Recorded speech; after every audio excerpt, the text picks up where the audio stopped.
Assalamualaikum warahmatullahi wabarakatuh. Salam guru penggerak.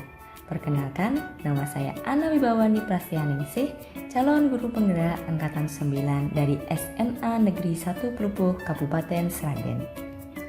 Di video kali ini saya akan memaparkan terkait dengan demonstrasi kontekstual dari filosofi pemikiran Ki Hajar Dewantara, yaitu pendidikan yang berpihak pada murid. Menurut Ki Hajar Dewantara, pendidikan merupakan suatu proses menuntun segala kodrat yang ada pada anak agar mereka dapat mencapai keselamatan dan kebahagiaan yang setinggi-tingginya, baik sebagai manusia maupun sebagai anggota masyarakat. Dari pengertian pendidikan ini, maka pendidikan itu sejatinya harus sesuai dengan karakter anak yang berbeda-beda, yang unik dan khas dari mereka masing-masing. Sehingga pendidikan itu harusnya dapat memerdekakan murid dan sudah selayaknya guru menghamba kepada murid. Nah, teman-teman, sebenarnya apa sih yang dimaksud dengan pendidikan berhamba kepada murid itu? Pendidikan berhamba kepada murid artinya adalah pendidikan dilakukan harus berorientasi kepada murid, mulai dari mengenali kebutuhan murid, karakteristik murid, dan mengenali apa yang menjadi tujuan dari memberikan pendidikan kepada murid tersebut. Murid dijadikan sebagai subjek dalam pembelajaran. Dalam prosesnya, guru bertindak untuk menuntun murid sesuai kodratnya masing-masing. Guru hanya bertindak sebagai fasilitator dan mengarahkan anak kepada hal-hal yang bersifat positif. Hal ini agar terwujudnya murid yang memiliki pertama, kemampuan di bidang pengetahuan atau intelektual. Sedangkan yang kedua, murid juga memiliki budi pekerti yang luhur. Nah, teman-teman, untuk mencapai tujuan tersebut sudah sepantasnya kita untuk memegang teguh semboyan yang digaungkan oleh Ki Hajar Dewantara tentang peran guru sebagai pendidik. Yang pertama adalah Ing Ngarso Sung Tulodo, yang kedua Ing Madya Mangun Karso, sedangkan yang ketiga adalah Tutwuri Handayani. Yuk kita kupas satu persatu. Yang pertama adalah Ing Ngarso Sung Tulodo, memiliki makna seorang guru harus bisa memberi contoh atau teladan atau sebagai panutan kepada anak didiknya. Sama seperti pepatah Jawa yang mengatakan bahwa guru itu digugu dan ditiru.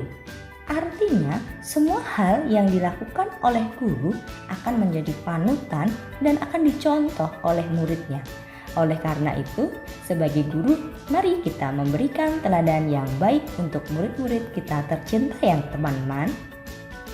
Yang kedua, Ing Madya Mangun Karso, memiliki makna seorang guru harus bisa membangkitkan semangat atau kemauan dalam diri murid untuk terus belajar dan melakukan inovasi. Dan yang ketiga adalah Tutwuri Handayani, memiliki makna guru harus bisa memberikan dorongan, motivasi, atau arahan kepada anak didiknya dalam segala hal yang positif.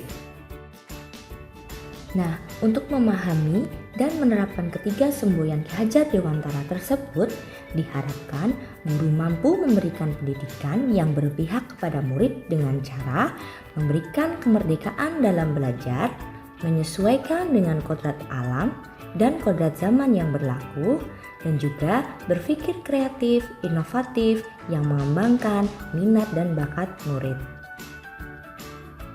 Kodrat alam merupakan asas yang berkaitan dengan potensi atau bakat yang murid miliki, ras dan atau suku tempat mereka berasal, hingga karakteristik lingkungan budaya daerah mereka. Selanjutnya, kodrat zaman.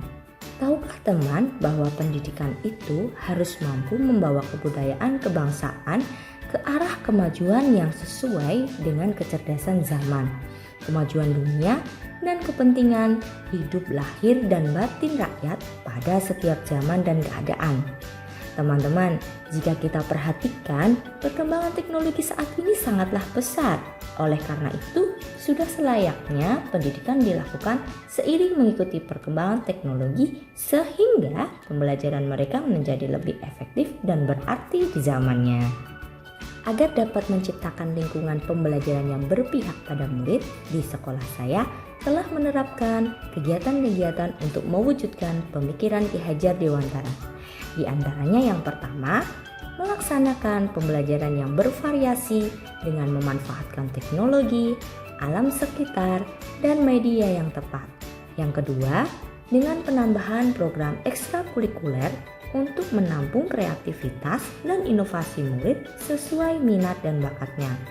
Sedangkan yang ketiga, pelaksanaan program-program kegiatan pembiasaan menanamkan nilai-nilai karakter dan budi pekerti luhur kepada murid.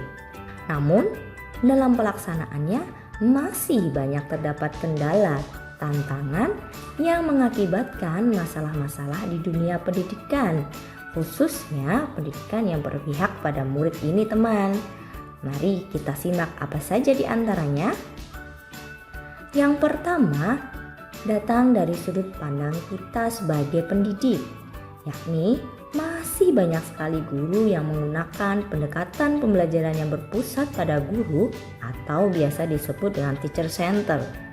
Padahal metode tersebut sudah tidak relevan dengan perubahan zaman dan karakteristik murid. Penggunaan pendekatan teacher center mengakibatkan murid tidak memiliki kemerdekaan yang penuh untuk dapat mengembangkan potensinya. Selain itu, murid juga merasa tertekan dan tidak senang di saat pembelajaran karena merasa dituntut untuk memahami sesuatu. Nah, yang kedua, masalah dari tuntutan zaman nih teman-teman, yakni terkait dengan adanya tuntutan keterampilan abad 21. Di antaranya, keterampilan berpikir kreatif, berpikir kritis dan pemecahan masalah, berkomunikasi, dan berkolaborasi. Yang ketiga, dari faktor eksternal, yakni peran orang tua. Saat ini banyak didapati orang tua yang tidak peduli dengan perkembangan pendidikan anaknya di sekolah. Selain itu, juga ada orang tua yang tidak mendukung program-program yang dicetuskan oleh pihak sekolah karena alasan tertentu. Dari beberapa kendala, tantangan, dan permasalahan tersebut, saya menawarkan beberapa solusi nih teman-teman. Apa saja ya?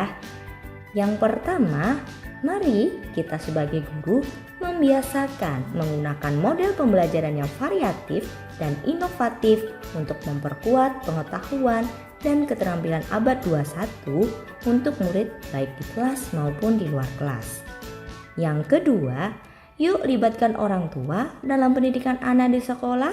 Yang ketiga, peningkatan kompetensi pendidik terkait pemahaman pendidikan berpihak pada murid dan tetap memberikan contoh atau teladan yang positif kepada murid. Hal ini wajib sekali diikuti oleh setiap guru ya teman, baik itu pelatihan, seminar, dan kegiatan lain yang mendukung kompetensi guru dalam bidang pendidikan. Akhir kata, marilah kita menjadi guru yang selalu menuntun dan memberikan teladan melalui pendidikan yang berorientasi pada murid. Sekian pemaparan dari saya. Terima kasih telah menyaksikan video ini. Salam guru penggerak. Wassalamualaikum warahmatullahi wabarakatuh.